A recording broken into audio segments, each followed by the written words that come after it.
اعوذ باللہ من الشیطان الرجیم بسم اللہ الرحمن الرحیم۔ اللہ پاک قرآن پاک کی سورہ مومنون میں ارشاد فرماتا ہے، اور کیا تم یہ خیال کرتے ہو کہ ہم نے تمہیں بیکار پیدا کیا ہے اور تمہیں ہماری طرف لوٹ کر نہیں آنا؟ پیاری بہنوں اور بھائیوں، کیا آپ جانتے ہیں جس دنیا کے اندر ہم جی رہے ہیں یہ ایک دھوکہ ہے، اور یہ خوبصورت اور دلکش نظر آنے والی دنیا ہماری آنکھوں پر ڈھالا ہوا ایک پردہ ہے۔ اس پردے کے پیچھے کا منظر بہت ہی خوفناک اور ہیبت ناک ہے۔ جب انسان مر جاتا ہے تو اس وقت انسان کی آنکھوں سے یہ پردہ ہٹ جاتا ہے، تو اس وقت تب مرنے والا انسان ایک نئی دنیا کو دیکھتا ہے جو اس کی حقیقی اور اصل دنیا ہوتی ہے۔ اس بات میں کوئی شک نہیں کہ ہر انسان کو اس خوبصورت نظر آنے والی دنیا کو چھوڑ کر اپنی حقیقی دنیا کی طرف ضرور جانا ہے۔ اس دنیا میں داخل ہونے کے بعد کبھی بھی انسان اس دنیا میں لوٹ کر نہیں آئے گا۔ پیاری بہنوں اور بھائیوں، کیا آپ جانتے ہیں جب انسان کی موت کا وقت قریب آ جاتا ہے تو مرنے سے 40 دن پہلے انسان کے ساتھ کیا ہوتا ہے؟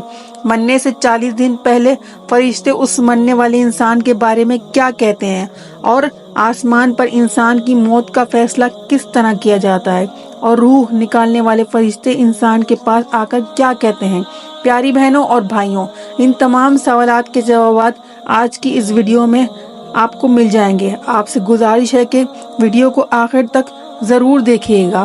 پیاری بہنوں اور بھائیوں، اللہ پاک نے قرآن پاک میں انسان کی تخلیق کا مقصد بیان فرما دیا ہے کہ ہم نے انسان کو صرف اور صرف اپنی عبادت کے لیے پیدا کیا۔ ساتھ ہی اللہ تبارک و تعالیٰ نے انسان کی موت کی گھنٹی بجا دی کہ ہر انسان کو مرنے کے بعد ہماری طرف لوٹنا ہے اور اپنے اعمال کا بدلہ لینا ہے۔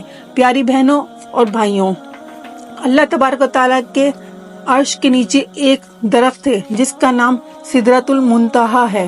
یہ درخت کتنا بڑا ہے، اس بات کا اندازہ اس بات سے بخوبی لگایا جا سکتا ہے کہ اللہ تبارک و تعالیٰ نے اس کائنات کے اندر انسانوں اور انسانوں کے علاوہ جتنی بھی مخلوقات کو پیدا کیا ہے ان کی تعداد کے برابر اور ان کی گنتی کے برابر اس درخت کے پتے ہیں، اور ہر ایک پتے پر ہر انسان اور جاندار کا نام تحریر ہے، یعنی لکھا ہوا ہے۔ پیاری بہنوں اور بھائیوں، روایات میں آتا ہے جب انسان کی موت کا وقت قریب آ جاتا ہے اور اس کی عمر ختم ہو جاتی ہے اور انسان کی موت واقع ہونے میں 40 دن باقی رہ جاتے ہیں، تو اس وقت حضرت عزرائیل علیہ السلام کے سامنے اس درخت کا ایک پتا گر جاتا ہے، اور اس پتے پر اس بندے کا نام لکھا ہوتا ہے جس کی موت واقع ہونے والی ہوتی ہے۔ اس طرح جب سدرۃ المنتہا سے جس انسان کا پتا گر جاتا ہے اس وقت آسمان کے تمام فرشتے اس شخص کو مردہ کہنا شروع ہو جاتے ہیں، اور وہ مرنے سے 40 دن پہلے فرشتوں کی لسٹ میں مردہ لکھ دیا جاتا ہے۔ پیاری بہنوں اور بھائیوں، اس طرح وہ انسان جس کے نام کا پتا گر چکا ہے وہ دنیا میں 40 دن تک زندہ رہتا ہے، اور جب اس کی زندگی کے 40 دن پورے ہو جاتے ہیں تو ملک الموت علیہ السلام اس کے پاس آتے ہیں اور اس شخص کے سامنے آ کر بیٹھ جاتے ہیں۔ اس وقت بندہ اپنی بیماری کی کیفیت میں ہوتا ہے۔ جب وہ ملک الموت علیہ السلام کو دیکھتا ہے تو ان کو دیکھ کر گھبرا جاتا ہے اور ان سے پوچھتا ہے کہ تم کون ہو؟ تو حضرت ملک الموت علیہ السلام کہتے ہیں، میں ملک الموت ہوں اور میں تمہاری روح قبض کرنے کے لیے آیا ہوں۔ پیاری بہنوں اور بھائیوں، ملک الموت علیہ السلام کی یہ بات سن کر وہ مرنے والا شخص اپنے منہ کو پھیر لیتا ہے۔ اس وقت اس کی آنکھیں پتھرا جاتی ہیں۔ اس وقت ملک الموت علیہ السلام اس مرنے والے شخص سے فرماتے ہیں کہ کیا تو مجھ کو نہیں جانتا؟ میں وہ ہوں جس نے تیرے ماں باپ کی روح کو قبض کیا، اور آج وہ وقت بھی آ گیا ہے جب میں تیری روح کو قبض کروں گا، اور تو دیکھ لے گا اپنے ماں باپ اور اپنے عزیز و قریب کو جو تجھ سے پہلے موت کا مزہ چکھ چکے ہیں۔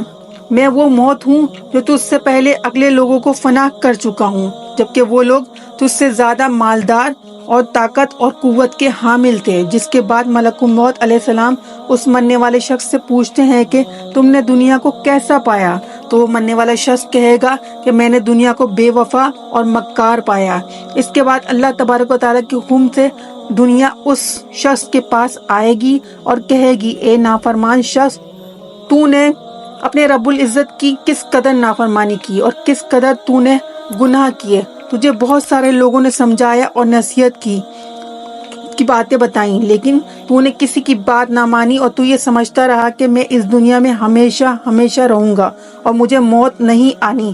اس کے بعد وہ دنیا جسے انسان ساری زندگی محبت کرتا رہا اور اپنی آخرت کو چھوڑ کر گناہوں میں مبتلا رہا، اس وقت وہ دنیا اس مرنے والے شخص سے کہے گی کہ میں تجھ سے اور تیرے اعمال سے بیزار ہوں۔ پھر اس کے بعد اللہ تبارک و تعالیٰ کے حکم سے اس مرنے والے کا مال اس کے سامنے آئے گا اور اس سے کہے گا کہ اے نافرمان، تو نے مجھے ناحق اور ناجائز طریقے سے حاصل کیا اور تو نے مجھے گناہ کے اوپر خرچ کرتا رہا۔ اگر تو اپنا مال غریبوں اور مسکینوں پر خرچ کرتا تو آج میں تیرے کام آتا۔ اس کے بعد مرنے والے انسان کی زبان بند ہو جاتی ہے، اور جب مرنے والا انسان کی زبان بند ہو جاتی ہے تو اس کے بعد 4 فرشتے اس کے پاس آتے ہیں اور سلام کرتے ہیں۔